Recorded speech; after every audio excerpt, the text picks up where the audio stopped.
네, 시온 찬양대 은혜로운 찬양 고맙습니다. 감동이 되었고요.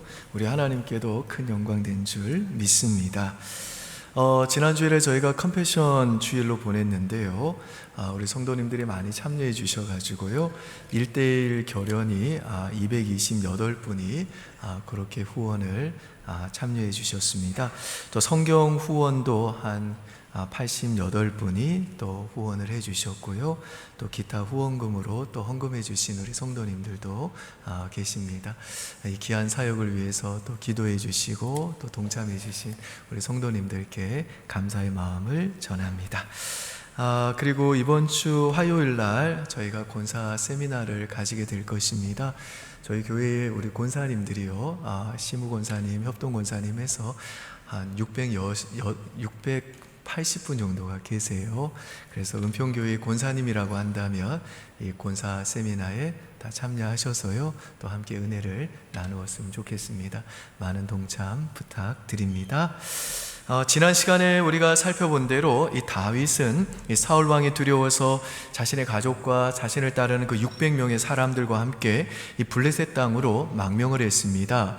다윗이 블레셋 땅으로 망명을 하니까 이 블레셋의 아기스 왕이 시글락이라고 하는 땅을 제공해 줘가지고 다윗은 거기서 1년 4개월을 머물게 됩니다. 그러다가 이제 29장에 오면 블레셋이 이스라엘과 전쟁을 하게 되는데요. 이때 아기스 왕이 다윗에게 블레셋 편에 서서 이스라엘과 싸워주기를 요구를 합니다. 그래서 다윗과 그의 군사들이 하는 수 없이 그 자신의 동족인 그 이스라엘과 싸우는 이 전쟁에 참여하게 됩니다. 하지만 블레셋의 그 지도자들이 다윗이 전쟁에 참여하는 것을 반대를 합니다. 그래서 다행히 다윗은 그 전쟁에 참여하지 않고 군사들을 데리고 다시 시글락으로 돌아옵니다. 그런데 이 시글락으로 돌아온 이 다윗 일행은요, 그들이 마을을 비운 사이에 아말렉 족속이 쳐들어와 가지고 성읍을 다 불태우고 또 다윗의 가족들을 포함해서 여인들과 노인과 또 아이들까지 전부 다 이 포로로 잡아가 버린 정말 기가 막힌 광경을 목격하고는 울 기력이 없도록 웁니다. 1절에서 5절 보실까요?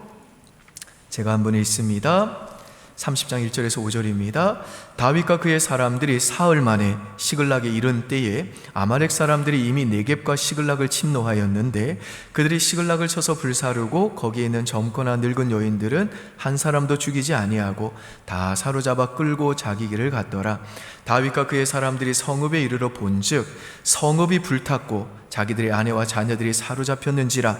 다윗과 그와 함께한 백성이 울 기력이 없도록 소리를 높여 울었더라. 다윗의 두 아내 이스라엘 여인 아히노암과 갈멜 사람 나발의 아내였던 아비가일도 사로잡혔더라. 여러분, 남자들은요 잘 안 웁니다. 우리 자매들 잊지 마세요. 남자가 울 때는 아주 심각한 거예요. 근데 남자들이 통곡을 했습니다. 울 기력이 없을 정도로 엉엉 울었어요.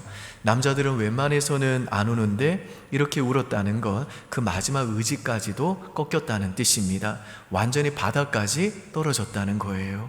그런데 그것도 한두 명도 아니고 전체가 다 울었다 그랬는데 이건 완전히 자포자기 했다는 뜻입니다. 그리고 이렇게 한참을 엉엉 울고 난 다음에 이제 분노한 이 다윗의 부하들이 이 모든 책임이 다윗에게 있다면서 이 다윗을 돌로 쳐 죽이려고 합니다. 6절 보실까요? 제가 읽습니다. 백성들이 자녀들 때문에 마음이 슬퍼서 다윗을 돌로 치자 하니, 아내 때문에 돌로 치려고 하지는 않았던 것 같아요. 자녀들 때문에.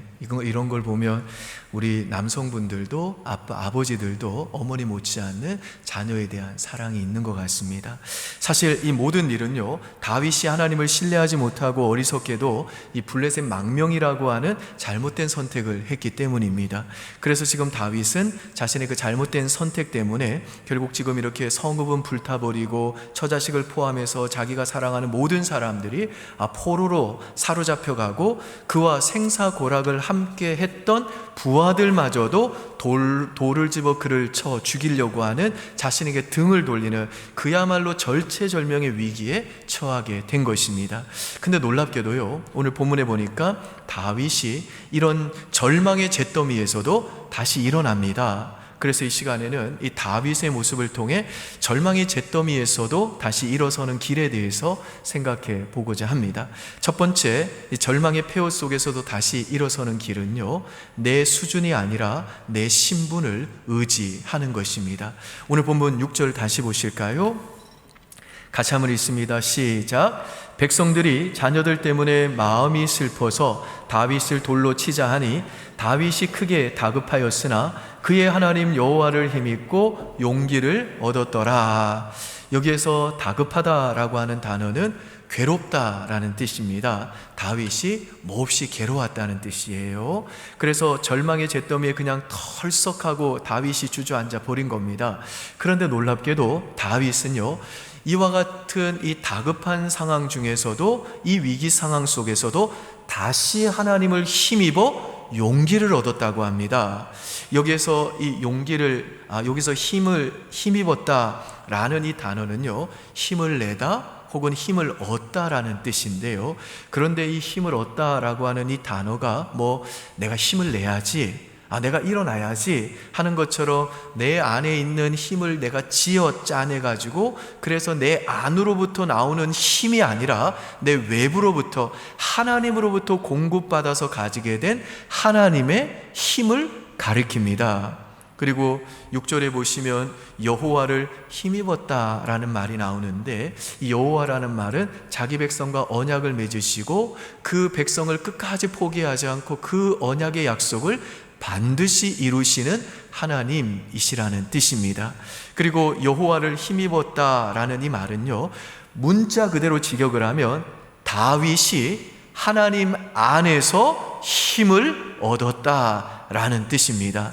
즉 다윗은 그 절망의 잿더미에 주저앉은 그런 아주 다급한 절체절명의 위기의 상황 속에서도 자신이 하나님 밖으로 쫓겨난 것이 아니라 여전히 하나님 안에 있다는 것을 확신했다는 겁니다.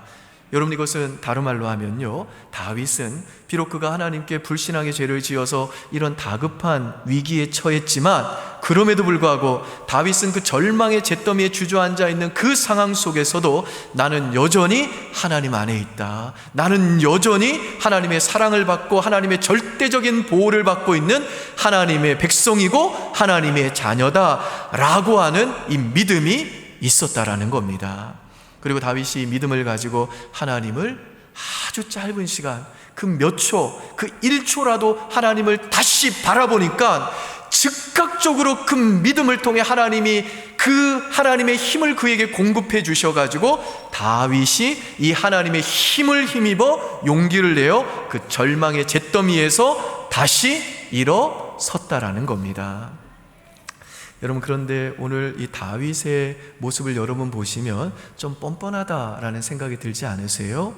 왜냐하면 우리 같으면요, 염치가 없어서라도 도저히 하나님을 의지하지 못할 장면에서도 지금 다윗은요, 자기 잘못 때문에 잿더미에 지금 쓰러져 있고, 뿐만 아니라 자기 사랑하는 모든 가족들과 자기 사랑하는 모든 이들이 사로잡혀가지고 그 생사를 알 길이 없는 그런 위기에 처해 있는데도 불구하고 여전히 자기는 그래도 하나님 안에서 하나님의 사랑과 돌봄을 받는 하나님의 자녀라는 것을 믿고 하나님을 뻔뻔하게 의지하고 있기 때문에 그런 겁니다. 너무 뻔뻔하잖아요. 여러분, 다윗이 이렇게 뻔뻔할 수 있는 이유가 뭘까요? 그 이유가 뭐냐면, 다윗은요, 자기가 신앙생활을 잘하던 혹은 신앙생활을 못하고 있던, 그는 언제나 자기의 수준을 의지하는 사람이 아니라 자기의 신분을 의지하고 신앙생활을 했던 인물이기 때문에 그렇습니다. 여러분, 하나님이 저와 여러분을 축복하시고 도와주시는 이유는요, 우리들이 하나님 앞에서 도덕적이고 신앙적으로 늘 높은 수준으로 살기 때문이 아니라 우리들이 하나님의 자녀라고 하는 우리들의 신분 때문입니다. 사실 우리들의 최선의 순종도요, 하나님 보실 때는 다 흠투성이고 허물투성이고 하나님 앞에 내놓을 만한 것이 없는 제약의 때가 묻어 있는 겁니다. 그래서 내가 신앙적으로 도덕적으로 어느 정도 수준이 되고 또 그 수준을 내가 잘 유지해야만 하나님의 도우심을 얻을 수 있다고 생각하는 사람은요, 오늘 본문에 나오는 이 다윗처럼 뻔뻔하게 하나님을 의지할 수가 없습니다. 그러면 누가 다윗처럼 어떤 상황에서도 뻔뻔하게 하나님을 의지할 수 있냐 하면, 내가 예수를 믿는 그 순간 하나님께서 그 예수 그리스도의 피와 의의 공로로 말미암아 하나님의 자녀라고 하는 그 신분을 나에게 은혜로 주셨고, 이 신분은 나의 수준에 의해서 좌우되지도 않고 내가 어떤 처지와 상황에 있든지 간에 절대로 변개치 않는 영원 불변한 신분이다 라고 하는 이 믿음을 가진 사람만이 다윗처럼 신앙생활을 잘하고 있던 신앙생활을 못하고 있던, 내가 형통하던 아니면 위기상황 가운데 그 절망의 잿더미에 있을 때라도 뻔뻔하게 언제나 하나님을 의지할 수 있다라는 겁니다. 그러니까 우리 기독교 신앙의 핵심은 뭐냐? 하나님이 불완전하고 흠 많은 내 순종의 행위 때문이 아니라 오직 나를 위한 예수 그리스도의 그 십자가와 부활의 사역, 그 예수님의 완전하신 순종의 행위 때문에 하나님이 나를 의롭다 하시고 나에게 하나님의 자녀라고 하는 이 영원히 변치 않는 신분을 은혜로 거저 주셨다는 거, 이거 믿는 거, 이게 바로 기독교 신앙의 핵심이라는 겁니다.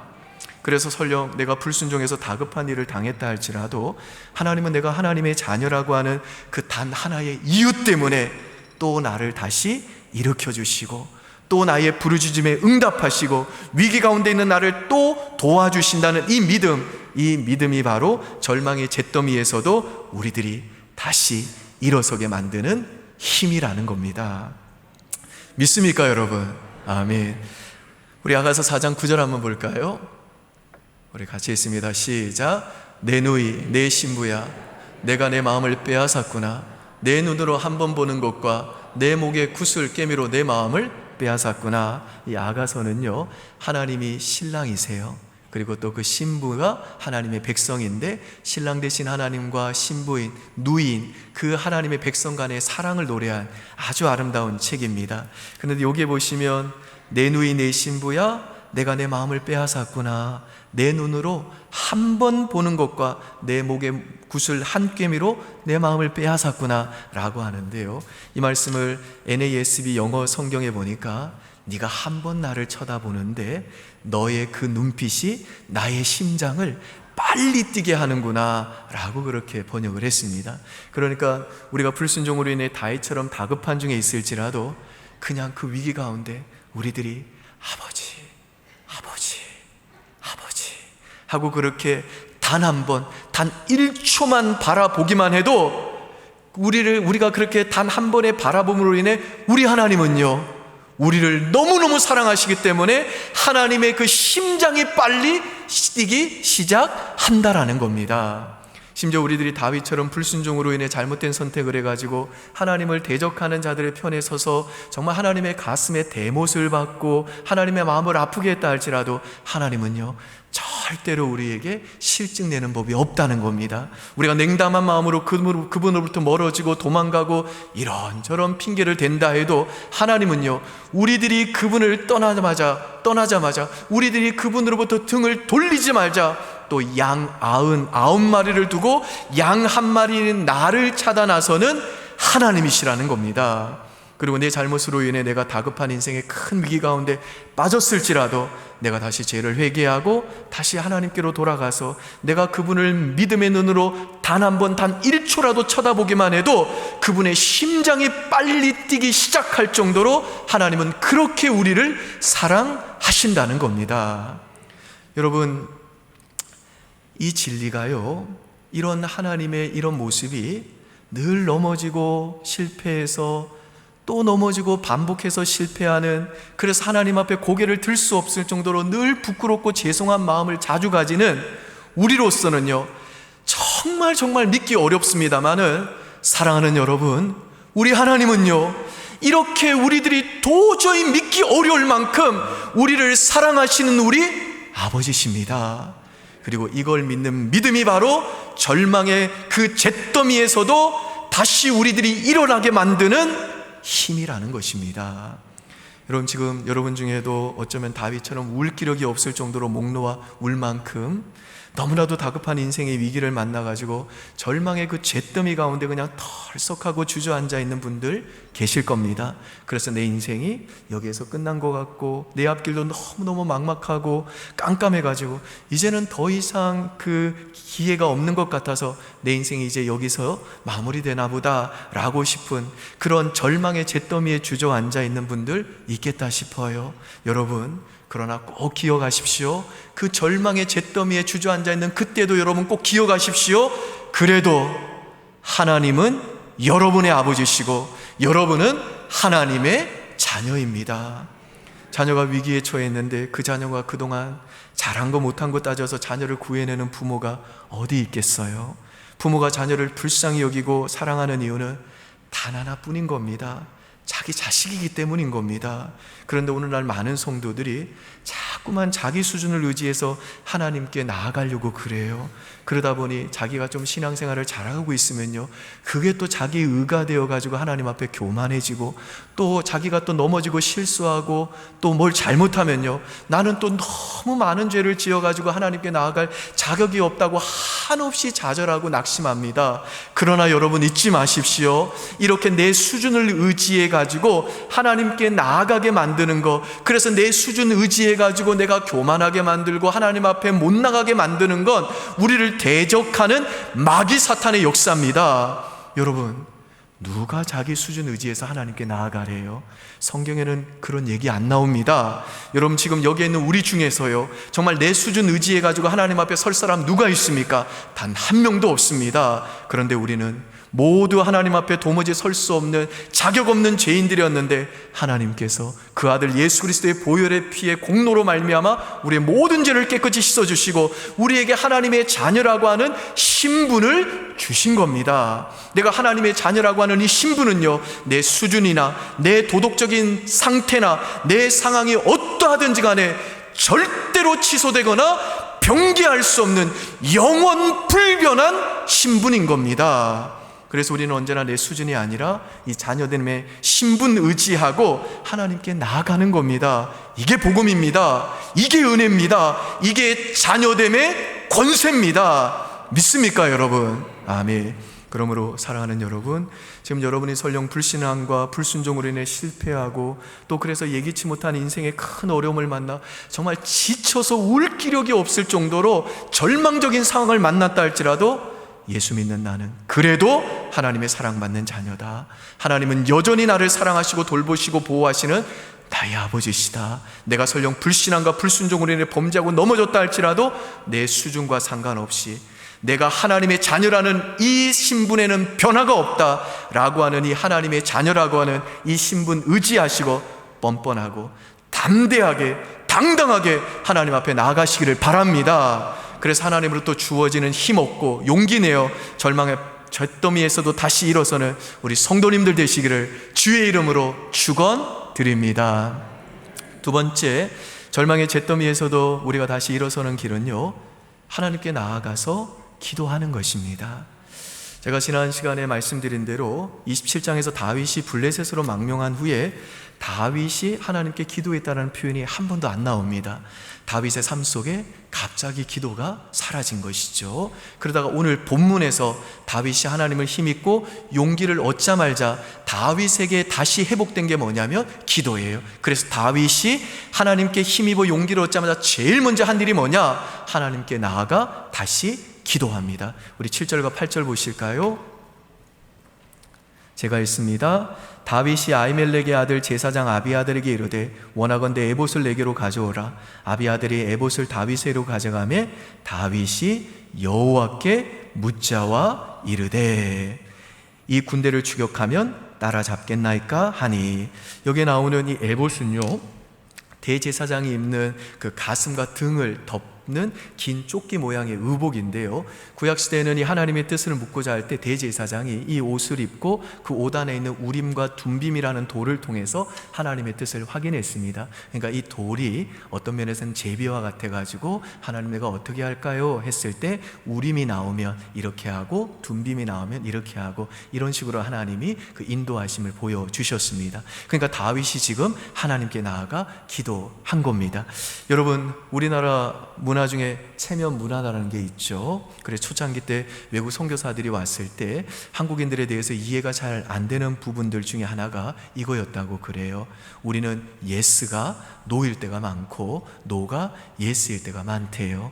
그거 아는데 10년 걸렸대요. 그러니까 예를 들어서 배고프냐 그러면 배고프다고 말하는 사람이 아무도 없대요. 처음에는 다 아니요 그런데요. 그래서 선교사가 그런가 보다 해가지고 밥을 안 주고 자기만 열심히 먹었더니만 나중에 뭐 선교사가 인정머리도 없다고 하고 또 밥도 안 준다고 그러고 뭐 이런 소리가 들렸다는 거죠. 그래서 한국 사람들에게 2번, 3번, 4번 물어봐야 된다는 걸 알았대요.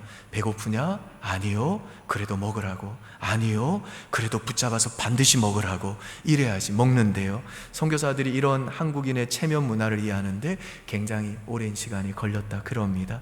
지금도 우리에게 이런 체면 문화가 있는 것 같아요. 그렇죠?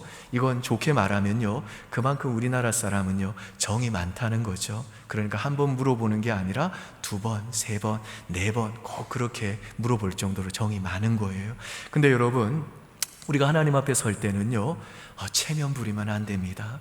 하나님은요 우리들이 하나님 앞에서 뭐 체면 따지고 허세 부리고 정직하지 못한 거 별로 안 좋아하세요. 우리 하나님은요 우리들이 그냥 하나님의 자녀됨의 그 신분 의지하고 뻔뻔하게 하나님께 나아가가지고 하나님 나 아파요, 하나님 나 힘들어요, 하나님 나 너무너무 어려워요, 하나님 나 죽을 것 같아요, 하나님 나 좀 불쌍히 여겨주세요, 하나님 나 좀 도와주세요 라고 그냥 솔직하게 하나님께 아뢰는 걸 우리 하나님은 좋아하세요. 제가 예전에 이런 얘기를 들었습니다. 좀 오래전 얘기인데요, 교회에서 이제 철학 기도를 하는데 목사님이 기도하고 있는데 한 쌍의 젊은 커플이 목사님께 오더라는 거예요. 오더니만 목사님 하고 등을 두들기더래요. 왜 그러냐 그랬더니 기도해 달라는 겁니다. 그런데 두 사람 얼굴 표정이 굉장히 슬퍼 보이고 어두워요. 그래서 목사님이 왜 그러냐 그랬더니 자기들이 이제 내일 혼인신고하고 같이 살려고 그러는 겁니다. 그 이유가 뭐냐 했더니 우리가 교제한 지 오래됐는데 도저히 돈이 없어가지고 결혼식을 치를 수가 없다는 거예요. 그래서 그냥 목사님께 기도받고 혼인신고하고 같이 살려고 한다는 겁니다. 목사님이 사연을 들어보니까요, 남자가 사법고시를 준비했는데 계속 떨어진다는 거예요. 그동안 여자가 뒷바라지 해줬는데 이제 지친 거죠. 근데 둘이 사랑하는 사람이니까 이제는 결혼해야 되겠다 했는데 뭐 돈이 없어가지고 결혼식도 못하겠고, 그래서 그냥 목사님 기도받고 이제 혼인신고 같이 하고 살자 이렇게 얘기를 했다는 겁니다. 우리 어르신들은 알겠습니다만은 예전에는 철야 예배가 새벽까지 했잖아요. 그러니까 이제 목사님이 금요 철야 기도회를 거의 끝날 때 그 얘기를 들었으니까 한 새벽 4시쯤 됐겠죠. 목사님이 그 얘기를 듣고 오늘 토요일이니까 그럼 그냥 당장 오늘 결혼식 하자 그런 거예요. 뭐 그랬더니 커플이 결혼식 해준다니까 너무너무 좋아하는 겁니다. 1시쯤 어떻게 했느냐 그랬더니 1시는 또 안 된대요. 그러면 언제 되냐 그랬더니 밤 11시에 된대요. 이유가 뭐냐, 뭐 아르바이트하고 또 공부하는 게 있어가지고 남자도 그 시간에는 안 되고 또 여자도 그 시간도 안 되고, 그래서 토요일 밤 11시에 결혼식을 하기로 했답니다. 이 목사님이요 너무 마음이 안 돼가지고 주변에 있는 아는 교인들 몇 명한테 연락을 했대요. 그래서 꽤 많이 왔대요. 40명 정도 왔대요. 많이 온 거죠. 그 다음에 이제 교회에서 뭐 행사 많이 하잖아요. 꽃이 많은 집사님이 오시더니만 그 행사 때 남은 꽃 그거 다 정리해가지고 꽃길도 만들어주고 그 다음에 또 면사포 비슷한 것도 만들어주고 해서 뭐 다 갖췄더라는 거예요. 거기다가 또 교회 떡집 하시는 집사님이 또 그 얘기를 들어가지고 팔다 남은 떡 주겠다고, 그리고 그 다음에 또 어떤 분이 감동을 받아가지고 그래도 신혼 첫날 밤인데 호텔에서 자야 되지 않겠느냐 호텔비 대주고, 또 어떤 분이 또 우리 집에 차 2대 있으니 뭐 오피러스인가 또 차도 한 대 하루 빌려주겠다고 그런 겁니다. 이런 거 보면 좋은 소문은 계속 내야 돼요. 그렇죠? 또 그 다음에 거기에 또 사진 작가가 있었는데 사진 내가 찍어주겠다고 그러고, 또 사진 작가 부인이 또 성악가 교수래요. 그분이 와서 또 축가 불러준다고 그런 겁니다. 그래서 밤 11시에 결혼식을 했는데 웬만큼 돈 들여도 안 될 것들이 다 마련이 된 겁니다. 결혼식을 무려 3시간을 했대요. 3시간을 예배 드리고 뭐 나눠 먹고 했는데 거기 왔던 분이 그러더라는 거예요. 너무너무 은혜스러운 결혼식이라고, 나도 이런 결혼 한 번 더 해보고 싶다고 그럴 정도래요. 여러분, 이 젊은 커플이 했던 일이 뭐예요? 아무것도 아니에요. 뭐 이것저것 생각 안 하고 일단 목사님 찾아가서 일단 기도해 주세요. 그리고 우리는 결혼할 돈이 없다, 뭐 그 정도 말한 것 뿐이에요. 근데 일단 한번 그렇게 부탁하고 난 다음에 이런 일들이 다 벌어지잖아요. 여러분, 이건 뭐 사람에게 나가서 말해도 이런 일이 벌어지는데 우리가 하나님 앞에 나아갈 때 이거보다 더한 일이 벌어지지 않겠습니까?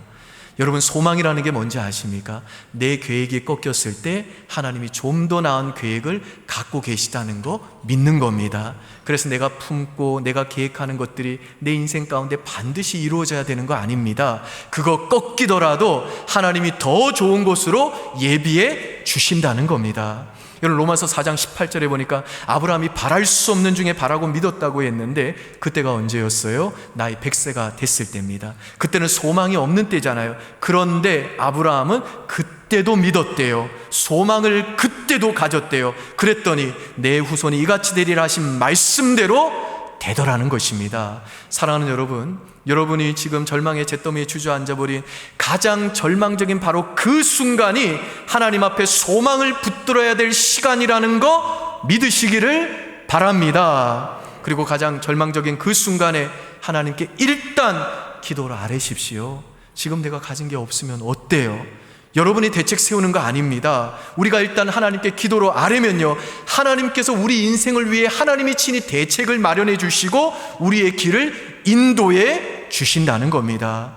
다윗이 하나님께 일단 기도로 아뢰니까 무슨 일이 벌어지는지 8절 보시죠. 8절 같이 한번 읽습니다. 시작. 다윗이 여호와께 묻자와 이르되 내가 이 군대를 추격하면 따라잡겠나이까 하니 여호와께서 그에게 대답하시되 그를 쫓아가라. 내가 반드시 따라잡고 도로 차들이라. 이 말씀에서 보시듯이 다윗이 일단 하나님께 기도로 아뢰니까 하나님께서 다윗이 그가 잃어버린 모든 것들을 하나도 남김없이 전부 다 다시 되찾게 해주시겠다는 소망의 말씀을 주시잖아요. 저는 오늘 이 소망의 말씀이 여러분의 귀에도 여러분의 심령에도 하나님이 주신 말씀으로 들릴 수 있기를 주님의 이름으로 축복합니다. 그리고 다윗은요, 하나님이 주시는 약속을 믿고 아말렉을 추격해가지고 그가 잃어버렸던 모든 것을 되찾고 회복했을 뿐 아니라 전리품까지도 획득하게 됩니다. 우리 18절에서 20절 보시죠. 같이 한번 읽습니다.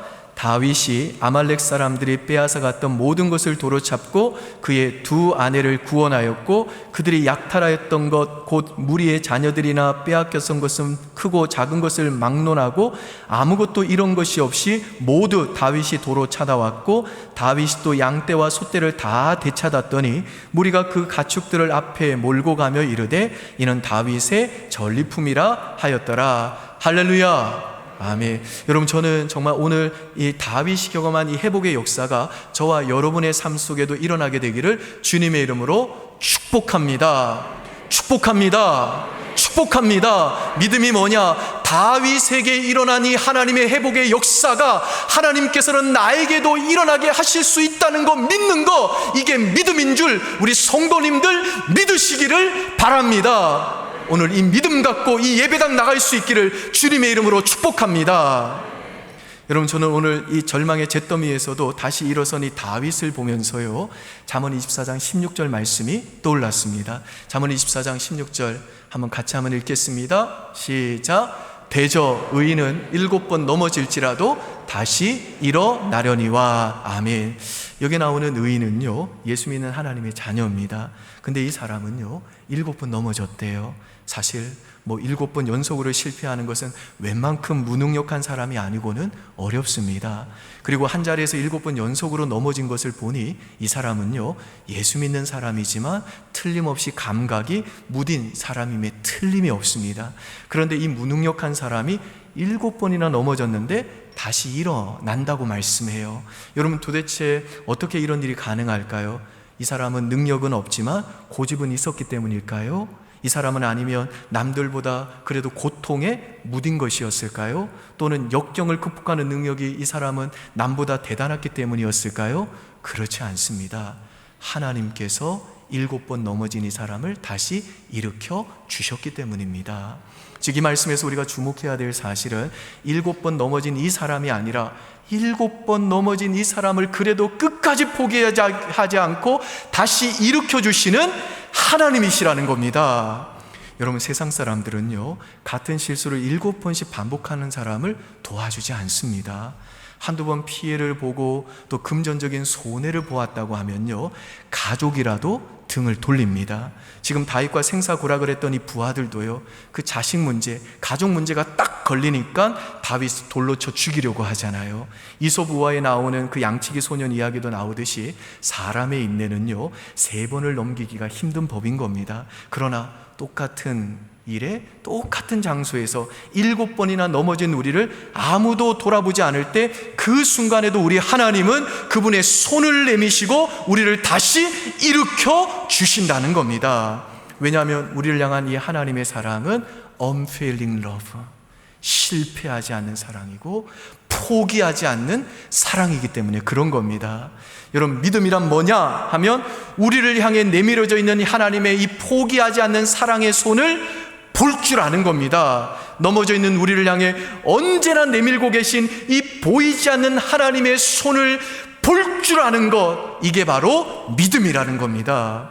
7번 넘어지는 동안 친구가 떠나고 동료가 떠나고 심지어 가족조차 등을 돌렸을지라도 여전히 내 곁을 떠나지 않으시고 나에게 여전히 내밀고 계신 하나님의 그 손을 볼 줄 아는 것, 그리고 나에게 내밀어진 그 하나님의 손을 믿음으로 뿌리치지 않고 붙잡고 다시 일어서는 것, 이게 바로 믿음이라는 겁니다. 여러분, 우리가 만일에 하나님의 이 손을 믿음으로 느끼고 붙잡는다면요, 100번을 우리 인생에 넘어져도 다시 일어설 수 있습니다. 왜냐하면 우리 하나님은요, 우리들이 100번이라도 넘어졌을지라도 그런 우리에게 계속해서 손을 내밀어 주시기 때문에 그런 겁니다. 따라서 우리는 아무리 다급한 일을 당해서 절망의 잿더미에 주저앉아 있을지라도 낙심해서 안 되는 겁니다. 우리 부부 이러다가 끝나겠다라고 하지만 여러분, 아닙니다. 하나님께서 다시 일으켜 주십니다. 사업이 부도나도 하나님은 다시 일으켜 주십니다. 질병으로 인해서 미래가 걱정이 돼도 하나님은 다시 일으켜 주시고 우리의 인생을 끝까지 책임져 주십니다. 험한 인생길에서 우리가 지치고 고뇌해서 주저앉으려 할 때도 하나님은요, 그런 우리를 다시 일으켜 주십니다. 여기 계신 우리 부모님들 잘 아실 겁니다. 자식들의 마음은요, 망가지지만 부모 마음은 자식이 잘 되는 거 오직 그 하나뿐인 겁니다. 마찬가지로 우리의 마음은요, 망가지지만 우리 하나님 아버지의 마음은 하나님의 자녀들이 저와 여러분이 잘 되는 거, 그거 하나뿐인 겁니다. 그러므로 사랑하는 여러분, 지금 절망의 잿더미에 주저앉아 있다 할지라도 내 수준이 아니라 하나님의 자녀라고 하는 영원히 변치 않는 내 신분 의지하고 7번 넘어져도 다시 우리를 일으켜 주시는 하나님께 나아가 하나님, 나를 도와달라고, 하나님, 나를 불쌍히 여겨달라고 그렇게 기도로 하나님께 아뢰시기 바랍니다. 그래서 즉각적으로 주어지는 그 하나님의 힘을 힘입어 용기 내어서 다시 일어나셔서 잃어버린 모든 걸 다시 되찾게 하시는 이 하나님의 회복의 역사를 체험하고 간증하는 주인공들 다 되시기를 주의 이름으로 축원드립니다. 아멘. 기도하겠습니다. 아버지 하나님, 고맙습니다. 다윗처럼 우리도 우리의 죄와 허물과 실수로 넘어져서 인생의 어려움을 당하고 절망의 잿더미에 주저앉아 있을 때 많은데, 그런 우리들 그래도 하나님의 자녀로 인정해 주시고 그 자녀된 우리들 또 찾아오시고 손 내미셔서 그 절망의 잿더미 속에서 있는 우리들 다시 일으켜 주시는 하나님, 감사와 찬양과 영광을 올려드립니다. 하나님, 우리 사랑하는 성도들 이 하나님 굳게 신뢰하고 다시 그 절망의 잿더미 속에 주저앉아 있다 할지라도 하나님의 자녀라는 내 신분 의지하고 7번 넘어져도 다시 우리를 일으켜주시는 하나님께 나아가 하나님의 도움을 간구하는 믿음의 사람, 기도의 사람 될 수 있도록 은혜 내려 주시옵소서. 그래서 오늘 다윗에게 일어났던 이 하나님의 회복의 역사가 우리 성도님들에게도 이루어지는 하나님의 역사 되어서 우리 모든 성도님들이 잃어버린 모든 걸 되찾게 하시는 이 하나님의 회복의 역사를 체험하고 노래하고 간증하는 주인공들 다 되도록 은혜 내려 주시옵소서. 감사드리며 예수님 이름으로 기도합니다. 아멘. 우리 다 함께 자리에서 일어나셔서 하나님께 찬송하시겠습니다.